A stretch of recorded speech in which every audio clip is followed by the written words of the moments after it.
In this tutorial, we're going to be discussing how to use math. So create a new flash file, Actionscript 3.0, and math is just, a relatively easy subject. So all you have to do is we're just going to trace a bunch of stuff. We're going to make two variables. I want to name this number 1, and it's going to be a number. I want to make this equal to 25. Make another one, var number 2. It's going to be a number equal to 5. And then we're just going to trace these, and basic operations of math would be number 1 plus number 2, and if we were to run this, it'd be 30. You can add numbers together. Oops, we're gonna do that. You can minus numbers together. You can multiply and divide. And as you can see here, we've just multiplied and divided and subtracted. I'm going to make these into comments. Another way of doing this is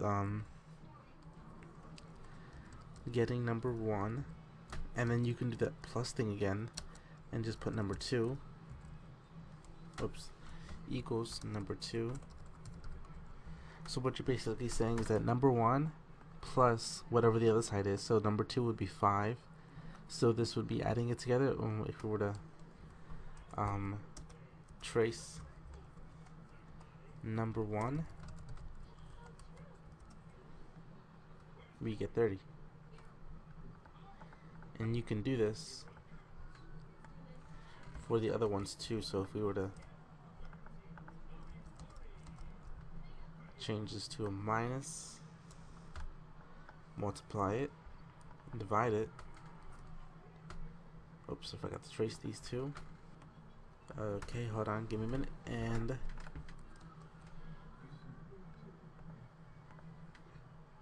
we now have 20, because 25 minus 5 is 20. Gonna remove comment. Gonna make this into a comment, and this one to a comment. It's gonna erase this once. And 125 is our next number, and I'm not gonna bother doing this one. And basically you get the idea. I'm gonna comment this one out too. And you can just uncomment this by just removing comments. And one more way of doing math operations is that you can get number 1 and then do plus plus, or you can do number 1.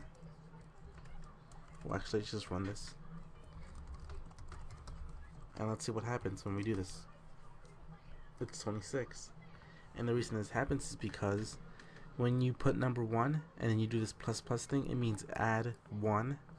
And the reason you might want this is because maybe you have a timer, and if we put this negative, we're subtracting 1, and so for every second subtract 1, so then it can be a timer. And that's pretty much it for using these types of operations. So I'm just going to put this in comments, and you can just uncomment these. And these are basic math operations, so thanks for watching.